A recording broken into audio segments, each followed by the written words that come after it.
o las crisis de las democracias representativas, sino lo que existe son enemigos de la patria, a los que hay que combatir con orgullo y gallardía, que dice textualmente, y por eso hay que rearmarse. Y además utilizan la guerra como si fuera fuego. Es increíble la proliferación de campamentos de verano que han surgido para formar niños soldados desde los 7 años en España. Es increíble. Y hay veteranos del ejército, de la Guardia Civil y militares profesionales, les dan instrucción militar y les enseñan a disparar. Aquí en España con armas simuladas, esto viene de Estados Unidos, allí es con armamento real. Y claro, imponen instrucción militar como forma de ocio y aprendizaje.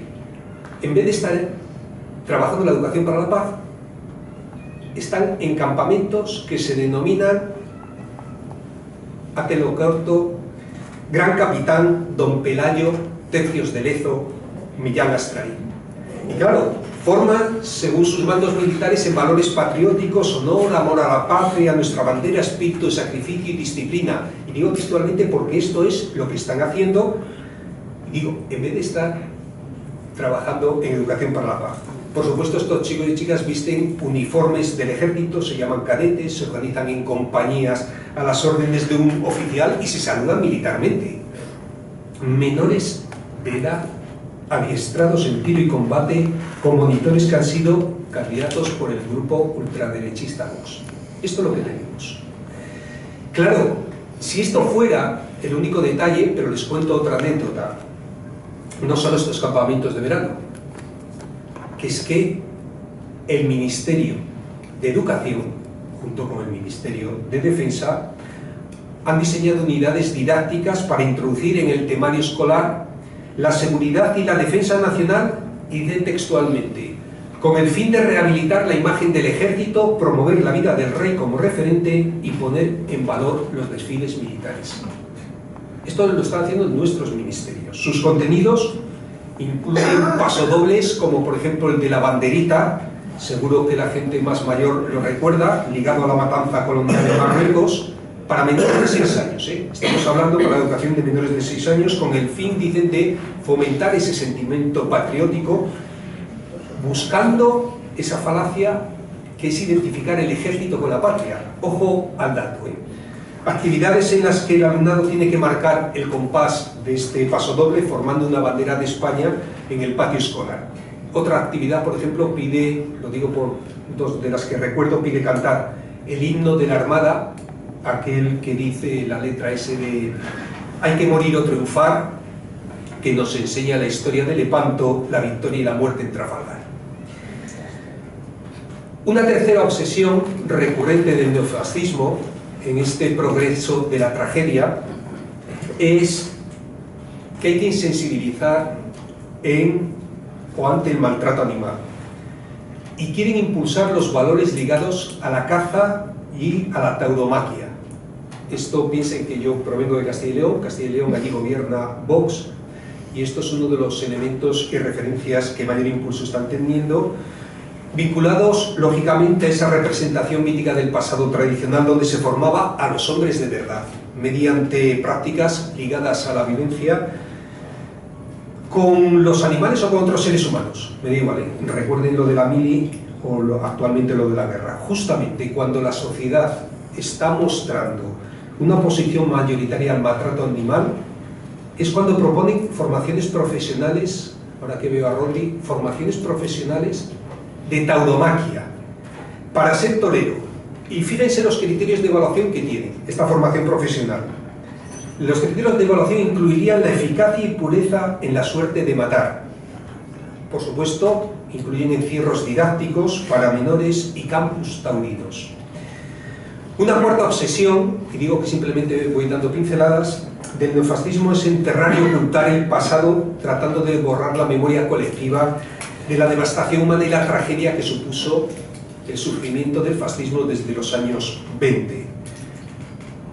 Y esto no es de extrañar, porque el grupo ultraderechista Vox denunció, pero ojo, junto al grupo conservador, es decir, al que representa al Partido Popular, denunció en el Parlamento Europeo que la memoria histórica es una amenaza para la paz en Europa y un atropello a las libertades, y según ellos no va a llegar a las aulas. De hecho, afirman que no tiene sentido condenar al franquismo porque somos sus herederos. Repito, ellos lo tienen muy claro. ¿Cuál es el problema?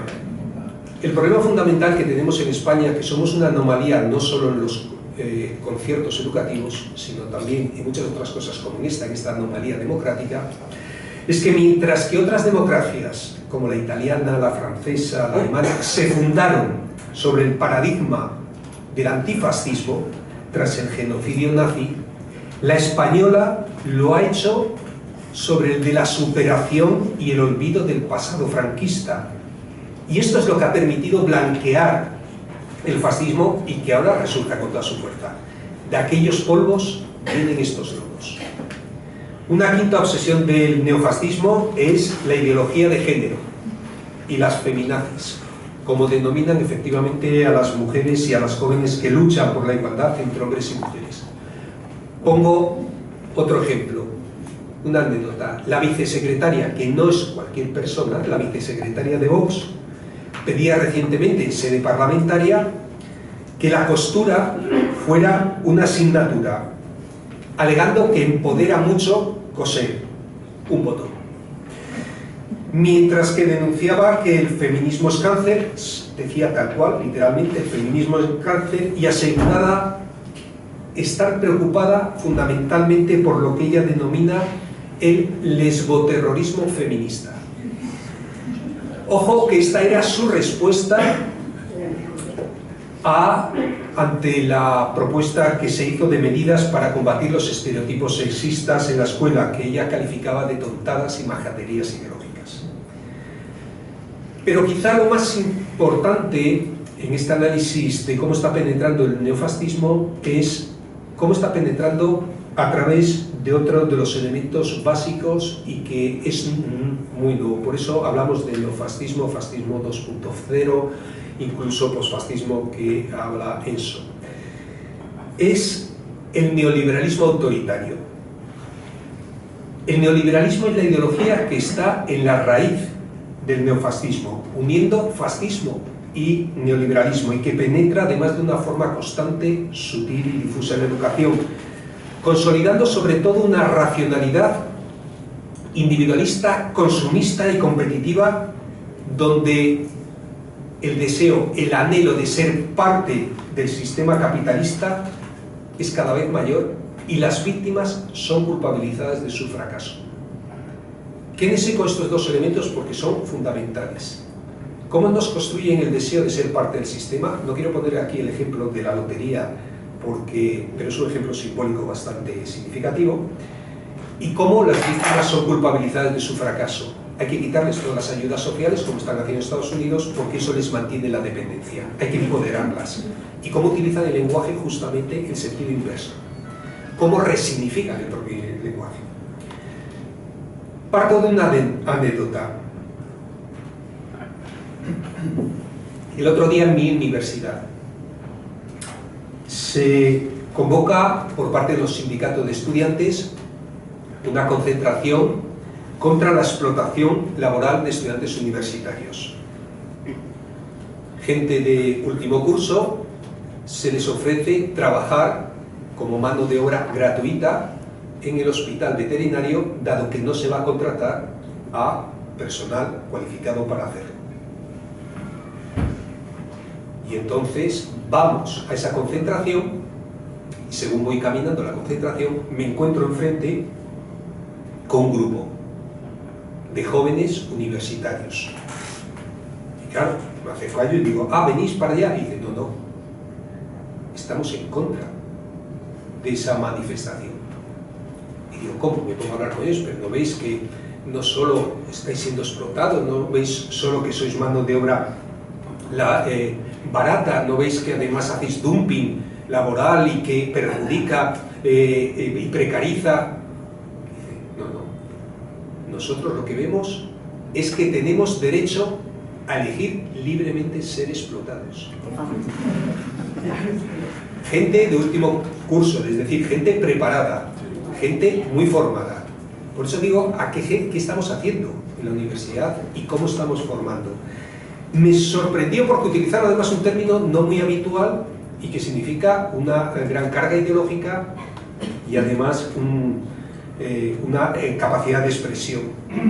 Dice que estábamos conculcando sus derechos a elegir libre y voluntariamente ser explotados. Creo que aquí es el momento de hacer una recomendación de otro libro, aunque sea competencia desleal, que decía Umbral. Yo venía a hablar de mi libro. Yo creo que merece la pena echar un vistazo a los libros de Han, el filósofo que está ahora de moda, filósofo coreano, afincado en Alemania, que hace libros muy breves, pero muy provocativos, Byung-Chul Han. Y este filósofo coreano lo que plantea, utilizando el análisis de Gramsci, dice que la eficacia del actual sistema reposa fundamentalmente en el proceso de interiorización colectiva que asume ampliamente la lógica del mismo, que se adhiere libremente a lo que se le induce a creer.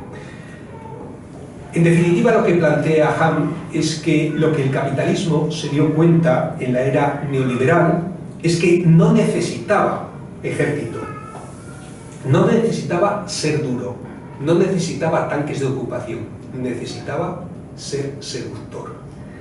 La explotación ya no se tiene que imponer, nos la autoimponemos y la defendemos sintiéndonos libres. Y este es el problema. Y es que este modelo corroe el carácter, que diría Richard Sennett. Nos educa en la pedagogía del egoísmo y de la insolidaridad radical. Es más, la ideología del éxito, de la competitividad,